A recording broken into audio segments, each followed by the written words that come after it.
اللہ الرحمن الرحیم۔ اللہ تعالیٰ کی ایک صفت ہے غفاریت، معاف کرنا۔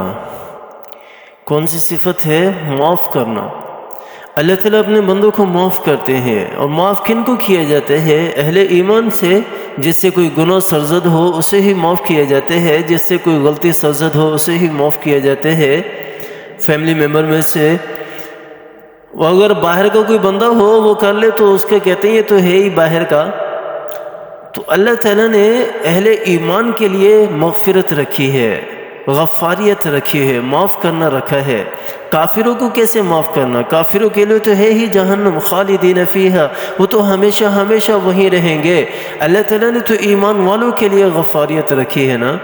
ایک حضرت ابو ایوب انصاری رضی اللہ تعالیٰ عنہ کی حدیث بھی ہے، جس میں حضرت ابو ایوب انصاری رضی اللہ تعالیٰ عنہ اپنی وفات کے وقت ایک حدیث بیان کرتے ہیں، اور پھر یوں ارشاد فرماتے ہیں کہ یہ بات میں نے چھپائی رکھی ہے، سب سے چھپائی رکھی ہے، لیکن آج میں آپ کو بتانے جا رہا ہوں کیونکہ میرے وصال کا وقت قریب ہے۔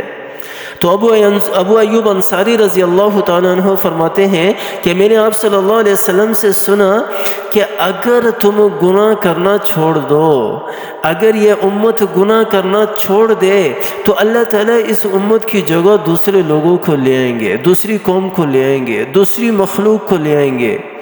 وہ گناہ کرے گی، اللہ تعالیٰ ان کو معاف کریں گے۔ اس طرح اللہ تعالیٰ کی یہ غفاریت والی صفت جو ہے وہ ثابت ہوگی۔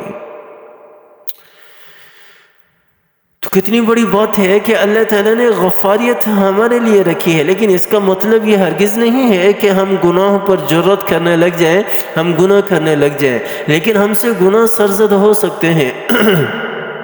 قرآن پاک کی آیتیں بھی ہیں، اس کے اوپر دلیل ہے۔ سورۃ البروج کی آیت ہے، ان الذین فتنوا المؤمنین والمؤمنات ثم لم يتوبوا فلهم عذاب جہنم ولهم عذاب الحریق۔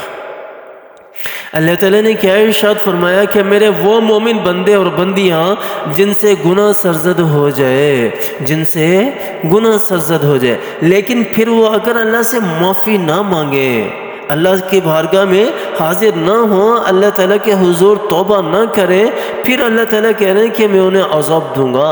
اگر وہ معافی مانگ لیتے ہیں، توبہ کر لیتے ہیں، تو اللہ تعالیٰ ان کی توبہ قبول کرنے والے ہیں، معاف کرنے والے ہیں۔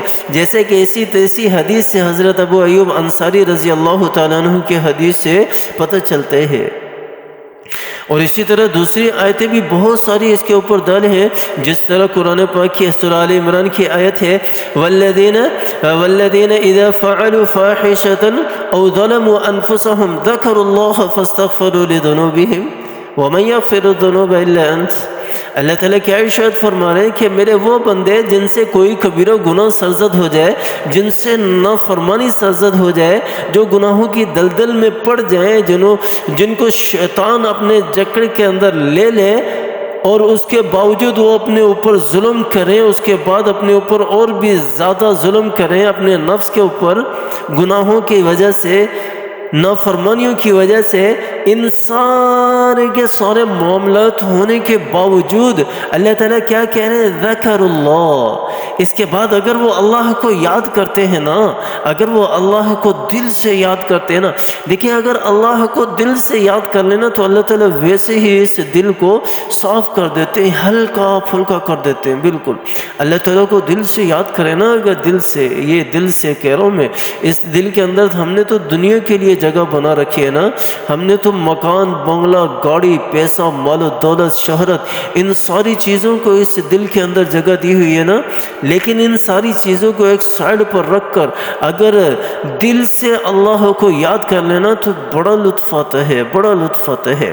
تو اللہ تعالیٰ نے کیا ارشاد فرمایا کہ میرا بندہ یہ سارے گناہ کرنے کے بعد اگر مجھے یاد کر لے، اگر مجھے یاد کر لے، اللہ تعالیٰ ارشاد فرما رہے ہیں اگر مجھے یاد کر لے تو کیا ہوگا؟ فاستغفروا لذنوبہم، اور یاد کرنے کے ساتھ ساتھ مجھ سے توبہ بھی کرے، معافی بھی مانگ لے، اپنے گناہوں سے معافی بھی مانگ لے، تو اللہ تعالیٰ فرما رہے ہیں وَمَن يَغْفِرُ الذُّنُوبَ إِلَّا أَنْتَ، تو میرے علاوہ کون ہے جو گناہ معاف کرے گا؟ جس طرح ابو ایوب انصاری رضی اللہ تعالیٰ عنہ کی حدیث ہے، اس کا مطلب یہ ہرگز نہیں ہے کہ مولوی صاحب نے بتا دیا کہ اگر تم گناہ نہیں کرو گے تو اللہ تعالیٰ جو ہے وہ تمہیں ختم کر کے دوسری قوم لے آئے گا، تو اس لیے ہم گناہ کرنا شروع کر دیں تاکہ اللہ تعالیٰ کوئی دوسری قوم نہ لے آئے۔ اس کا مطلب یہ ہرگز نہیں ہے۔ اس کا مطلب یہ ہے کہ گناہ سرزد ہو سکتا ہے، اللہ تعالیٰ نے اپنی غفاریت والی صفت کو ثابت کرنا ہے، اس کے لیے یہ لازم ہے، یہ ہوگا، لیکن اس کے اوپر مصر نہ ہو۔ وَلَمْ يُصِرُّوا عَلَى مَا فَعَلُوا وَهُمْ يَعْلَمُونَ۔ اللہ تعالیٰ قرآن پاک کے اندر ارشاد فرما رہے ہیں کہ اس کے اوپر پھر وہ ثابت قدم نہیں رہتے۔ یہ نہیں کہ ایک مرتبہ گناہ ہو گیا، دل کے اندر کھٹکا ہے، دل کے اندر کھوٹ رکھی ہوئی ہے کہ میں دوبارہ بھی کروں گا، توبہ تو کر رہا ہوں لیکن دوبارہ پھر یہ گناہ کروں گا، اگر اس قسم کی نیت ہے اس کی تو پھر اللہ تعالیٰ پھر اس کو معاف نہیں کریں گے۔ اللہ تعالیٰ بھی ایسے شخص کو پھر معاف نہیں کرتے۔ تو گناہ سرزد ہونا، گناہ سرزد ہو سکتے ہیں اللہ کے بندوں سے، لیکن اس گناہ کے اوپر جرأت نہیں کرنی چاہیے، یعنی بار بار اس گناہ کو نہیں کرنا چاہیے۔ ایک مرتبہ توبہ کر لیا نا، توبہ کا کیا مطلب ہوتا ہے؟ توبہ کا مطلب ہی یہی ہوتا ہے کہ اللہ کے ساتھ عہد کرنا کہ یا اللہ میں یہ گناہ دوبارہ نہیں کروں گا، یہ عہد کیا جاتا ہے توبہ کے اندر۔ تو یہ توبہ ایسی ہونی چاہیے، دل کے ساتھ اللہ تعالیٰ کو یاد کریں اور اس کے بعد توبہ کریں تو اللہ تعالیٰ ہماری توبہ قبول کریں گے۔ اور یہ غفاریت والی صفت اللہ تعالیٰ نے میرے لیے اور آپ کے لیے ہی رکھی ہے، ہمارے لیے رکھی ہے، یہ غیر مسلموں کے لیے نہیں ہے، یہ کافروں کے لیے نہیں ہے، یہ میرے لیے اور آپ کے لیے ہی ہے۔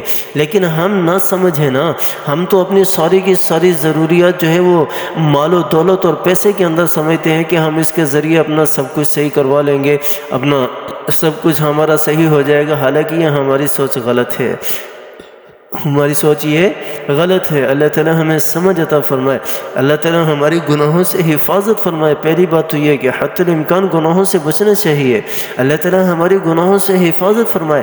ہاں اگر اس کے باوجود بھی کوئی گناہ سرزد ہو جاتا ہے تو اس پہ اسی وقت اللہ کو یاد کریں اور استغفار کریں تاکہ اللہ تعالیٰ ہمیں کسی عذاب میں مبتلا نہ کر دے، اللہ تعالیٰ ہمیں کسی عذاب میں مبتلا نہ کر دے، اور دوبارہ نہ کرنے کا اللہ تعالیٰ سے عہد بھی کریں۔ اللہ تعالیٰ مجھے بھی اور آپ کو بھی سمجھ عطا فرمائے اور اللہ تعالیٰ عمل کرنے کی توفیق عطا فرمائے۔ آمین ثم آمین، وآخر دعوانا الحمد للہ۔